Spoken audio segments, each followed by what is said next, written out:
Quiet, please. Quiet, please.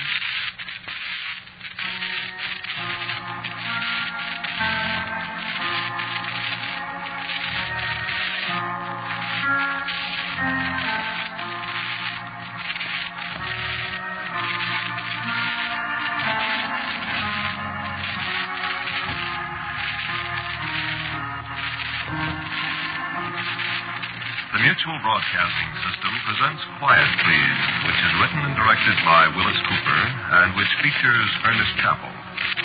Quiet, Please for tonight is called Little Visitor.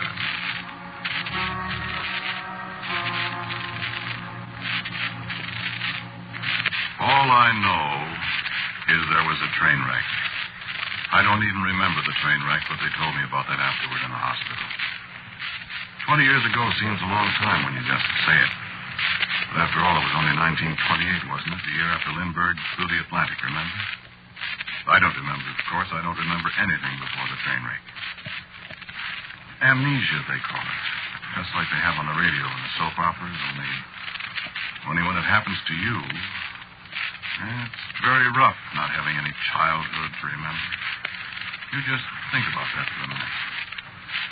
Think how dull your life would be if you hadn't any school days to remember, if you didn't have any memories of your kid friends.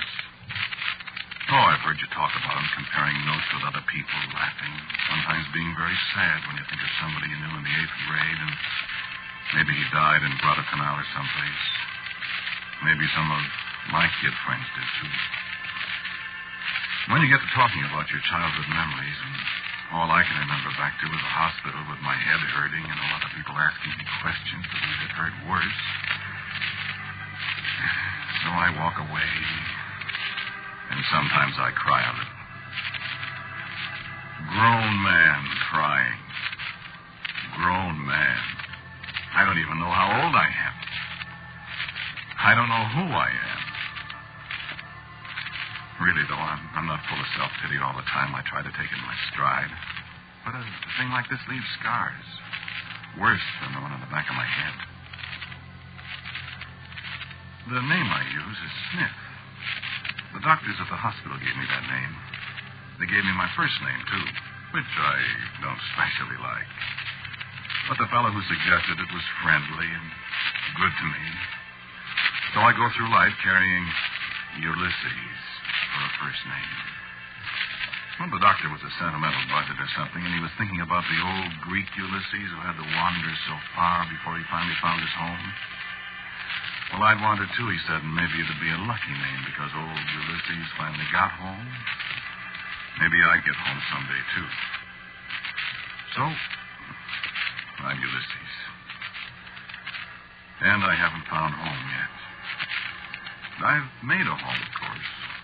Marjorie and I were married 2 years ago, and it's all right. But I'd like to find my real home sometime. And remember, I'm a locksmith by trade. They taught me at the hospital. I'm not a very good one, just a journeyman. Of course, you don't really have to be such a high-powered expert like Courtney that died the other day was to get by in this trade. Most of the work you're called on for is simple, making a key, unlocking somebody's luggage, things like that. When a job's too tough for me, there are other locksmiths in town. I get by. Then there's a lot of time to think and try to remember. I keep thinking about kids. The ones I must have played with when I was a kid. And this time of the year, I get to thinking about coasting on a hill somewhere. And I do my best to remember a hill and remember who was with me, but it's always the same. I can't remember.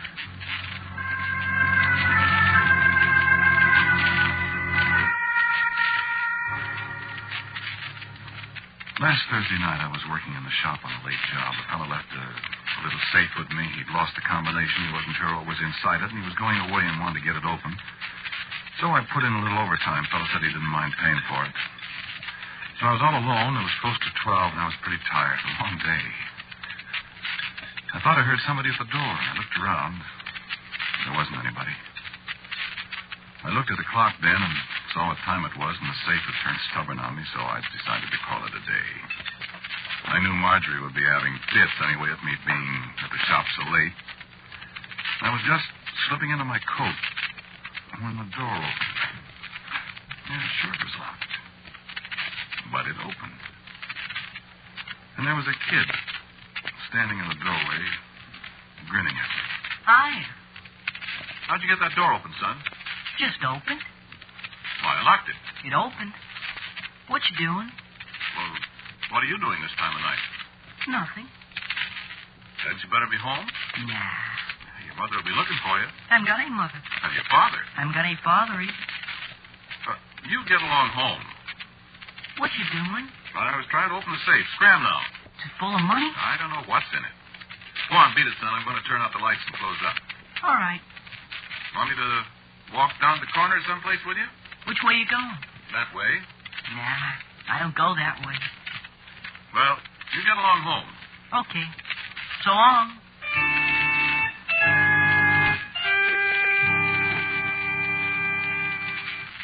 Well, I was naturally a little concerned about a kid of that age. He looked to be about 8, running around the streets at midnight. So I snapped the lights off quickly and stepped out the door to catch up with him. When I got outside, there wasn't a sign of him. Well, I got to worrying, but what could I do? So I walked on home, and just like I thought, Marjorie was sore. I don't see why you can't get some kind of work that doesn't keep you up all night. Here you come in, night after night, at all hours. Well, this is the first night I've worked since the week after Thanksgiving, honey. Well, I don't see why you have to work nights at all. Well, I don't like it either, dear, but a man's got to make a living. Yeah, and a fine living it is, too, isn't it? It's the best I can do, dear. Next thing you know, you'll be asking me to go back to work again. Now, Marjorie, you know better than that. Well, I don't see any other way of getting any decent clothes. I'm sorry, dear. Oh, sorry. You go on to bed, dear. Did you leave me anything to eat? I went to the restaurant. Oh, that's fine, dear. Did you have a good supper? If you think I'm going to stand around and cook and slave for you all day long and then half the night on top of that, well, you've got another thing coming. Of course, dear. You know, the funniest thing happened tonight. Yeah? For instance? Well, I was just getting ready to come home, and a little boy opened the door. Sure, it wasn't a little girl about 18? It was a little boy. Oh. About 8 years old. Oh, what did he want? Nothing. He just stood there a minute. Oh, you'd think people could keep their breaths off the street. Yeah, that's what I thought. You know, he was the strangest kid, Marge. How? Well, I'm not sure. Well, make up your mind. Well, the clothes he wore, they were, kind of old-fashioned. Oh, how would you know? That's right, Marjorie. I wouldn't know. I don't ever remember seeing any old-fashioned clothes. But I've seen pictures of them, I guess, or something. Anyway, he didn't look like other kids. Oh, you and your kids. That's all you think about. I wish we had a kid. Well, I'm glad we haven't. One big lummox around here is plenty. There's a can of salmon in the cupboard. I'm going to bed. I don't like salmon very well, but don't get me wrong. I love Marjorie. I know it's tough on her being married to a guy that just barely gets by at his trade. And I make allowances. Only I wish she'd be sweet just once in a while. Like she used to be when we were first married. I couldn't get that kid off my mind. I went to sleep and dreamed about him. I guess it was the salmon. I dreamed about him getting run over by a streetcar or falling in that ditch they're digging down to the powerhouse. Sound like an old woman, don't I? But, well, you see, when you got the thing wrong with you that I have, that blackout, well, you see. Anyway, I remember how the dream ended. Well, I saw the kid standing in front of me in those funny old-fashioned clothes, and he spoke to me. Don't you worry about me, Ulysses. I'll be seeing you. And I woke up with a start. And I could have sworn that boy was standing alongside the bed in the half dark. But when I turned on the light, there was nobody there. Marjorie says, for Pete's sake, if I can't sleep, at least let her sleep.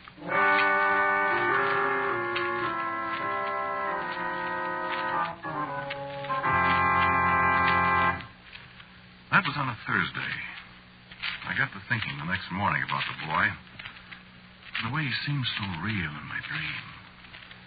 But he didn't show up. I guess I wasn't very surprised at that. The safe turned out to be a much tougher job than I expected, and I couldn't pry it open. I worked till about 10, and I know now why I did. I was expecting the kid to pop in. The ideas a fella gets. I stay away from talking to kids, you see, because I don't know how to talk to them. I can't talk their language. I don't know it. But this little devil, there was something about him that made me feel we could sort of brother talk to each other. Something familiar about him, if you see what I mean. I kind of felt that I really knew him. Well, he didn't show up. Saturday, I worked all day. No luck with the safe. The man was getting pretty impatient because he was leaving town the following Tuesday. He wanted to see what was in it. You know, in this business, you run into people like that. A closed door or a locked strong box, they got more curiosity than that cat. Well, he said keep on, so I did. And I figured even if Marjorie didn't like my being away at the shop all the time, she'd feel better when she saw the overtime money the job was going to pay. So I worked Sunday. I don't know how he got in. Maybe I did leave the door unlocked. But there he was, grinning at me. Haven't you got it open yet? What are you doing here? Can I watch you? Well, you sure you ought to be here? Sure. What's your name? Jeffrey. Jeffrey what? Jeffrey Briggs. My name's Ulysses. Ain't either. Sure it is. You made that up. Oh, it's my name. Okay. But I bet it ain't. Well, it is. All right. Haven't you got that thing open yet? Yeah, it's a harder job than I thought. I used to open boxes and things. You did? You bet. I opened one once that had a lot of money in it. Good. $2. What'd you do with the $2? I spent it. What kind of box was this, Jeffrey? It was green. Kind of tin. It was my grandfather's. And he had you open it for him? Oh, no. He didn't know it. Oh, I see. And he didn't know the $2 was in it. Well, don't you think it was bad to take your grandfather's money? Why? He didn't know it was there. Mm-hmm. Well... Do you know how I opened the box? How? I hit it. Well, you can't open a safe that way, Jeffrey. I bet you can. Oh, you can. I bet you. I'll show you. You see? You see? Ooh, look what's inside. It's money. It's money. It's $1 million. Hey, does the man know the money's in there? I know, son. He doesn't. Oh, goody, goody. Then you can keep it, can't you? The boy's eager eyes followed every move I made as I counted that money. There was $53,000. There was an old notebook and a half a dozen letters. That was all. I guess I sat there quite a while, holding the big pile of bills and thinking. And Jeffrey's eyes never left my face. He didn't say a word. But he didn't need to. I'd heard him once. You can keep it, can't you? And then the telephone rang. Hello? Oh, hello, Mr. Murphy. Yes, I just got it open. Yes, you can come over and pick it up whenever you want to. What? No, there wasn't anything in it except an old notebook and some letters. No, not a thing.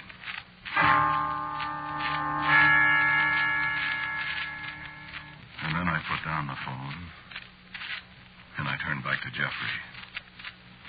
Jeffrey wasn't there. But from somewhere, not far away, I heard him laughing. Fit to kill.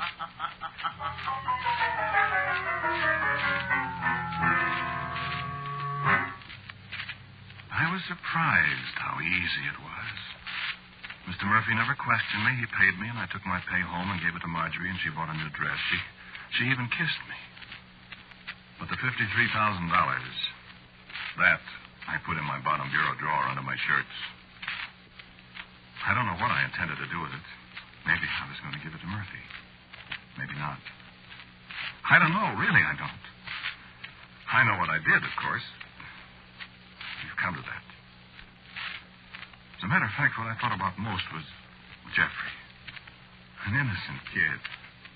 And he'd led me into this. He didn't see anything wrong about it. What kind of man is he going to grow up to be? Oh, yes, I dreamed.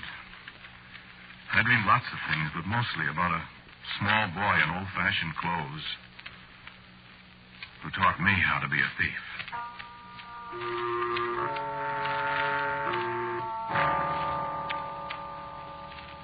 Jeffrey didn't come to the shop again. And it was the following Wednesday, last Wednesday, that I discovered the money was gone. I thought at once of the boy. If he could get into my shop, why couldn't he get into the house? He'd stolen $2. What I'd taken was just more money to him. But I discovered what had become of the money. At breakfast. I think you ought to have some new shirts, Ulysses. And my heart nearly stopped. That was all she said. That was all, but it was enough. I don't think my face gave me away. Well, maybe it did, because she said one more thing just as I was leaving.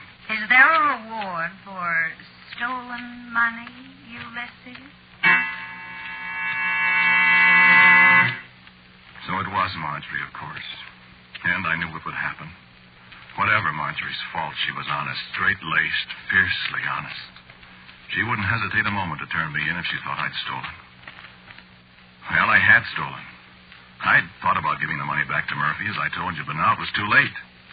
If I confessed to Marjorie and asked her for the money to give it back, well, in Marjorie's mind, the crime had been committed. She'd see that I was punished for it. The only thing that prevented her now was the fact that she didn't know where it had come from. If she found out, when she found out, there was no way out. And head down, thinking furiously, I was unaware for a moment of the 8-year-old skipping gaily by my side. Hey, where are you going? What? Why, hello, Jeffrey. Hi. Where'd you come from? I was just walking along. You going to your shop? I guess so. You know where I'm going? Where? I'm going coasting. Jeffrey, listen. What? Jeffrey, you know, the money. You still got it? No. Who's got it? I think my wife has. Gee, that's bad, isn't it? Yes, it is. I wouldn't let anybody take my money. I didn't want her to take this money. Well, I'm going coasting. So long. Wait a minute, Jeffrey. I can't wait. The kids are waiting for me up on Normal Hill. Where? On Normal Hill. Hey, did she really take it? I'm afraid she did. Well, why don't you stab her? What? I stabbed an Indian once. Made him dead. An Indian? Oh, it was only my sister's doll. But I played it was an Indian. I stabbed it. Stab, stab, stab. Well, so long. Jeffrey. Here, you take my pocket knife. Well, what for? In case you want to stab her. They'll make her dead. Goodbye. Jeffrey, wait. I'll see you up on Normal Hill, huh?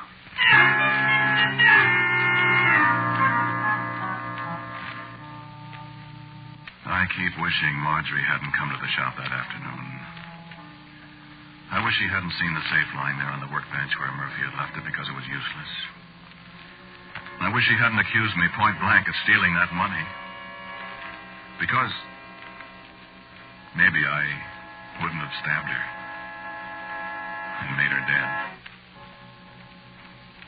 But I did, and I left her there in the locked shop with Jeffrey's pocket knife alongside her. And I went home and I turned the house upside down looking for the money. But I couldn't find it. I didn't have very much of my own, but I bought a ticket and I got on a train.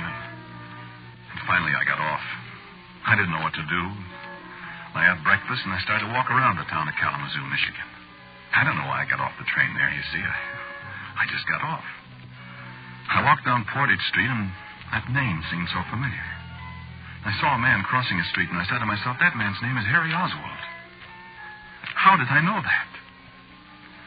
I walked along a lot of streets, and then I was on a street called Davis Street, and kids were coasting down a big high hill on the other side of the street, and I felt funny all of a sudden. I called to one of the kids, and I said, "Hey, kid, what's the name of that hill?" And the kid came closer, and it was Jeffrey. And he said, "Hi, mister. You came home, huh?" And I said again, "What's the name of that hill?" Well, that's Normal Hill, mister, where I said I'd meet you. Don't you remember? And I turned away, and suddenly everything was familiar to me. I knew where I was. I remembered Normal Hill, and the West Street Hill where we used to go sometimes, and riding a bobsled hitched down to Britt McElroy's old reel. And I turned and walked up the steps of a house there on Davis Street, and I opened the door and I said, "Hello, Aunt Nellie." And Aunt Nellie jumped up and spilled her crocheting on the floor, and she said just what I knew she was going to say. Why, Jeffrey Briggs, you haven't changed a particle. And then she fainted. Well, it took a lot of explanation how I'd lost my memory and all that. And she told me about The time you broke open your grandfather's strong box.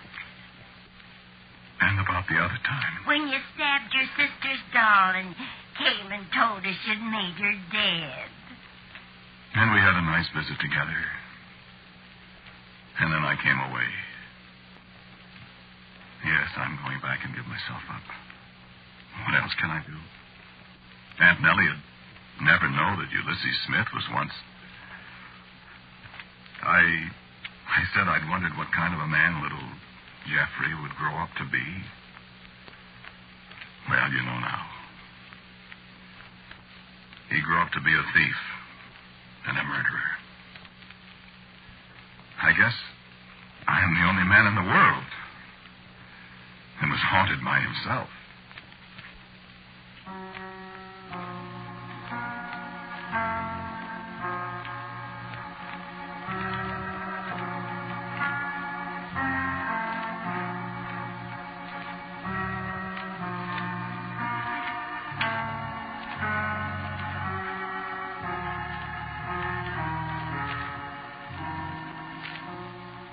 You have listened to Quiet Please, which is written and directed by Willis Cooper.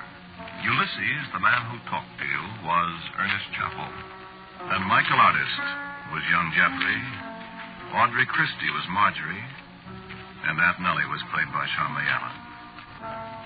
The accompanying music for Quiet Please is composed and played by Albert Berman. And now for a word about next week's Quiet Please, here is our writer-director, Willis Cooper. Next week, I have a story for you called The Room Where the Ghosts Lived. That is, if ghosts do live. Maybe we'll find out next week.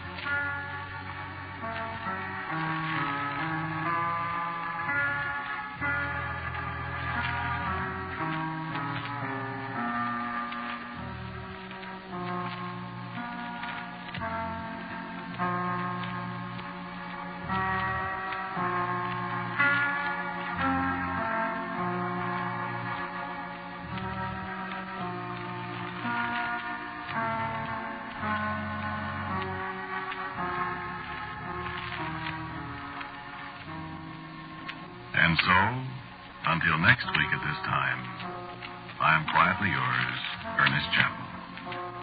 Quiet Please comes to you from New York.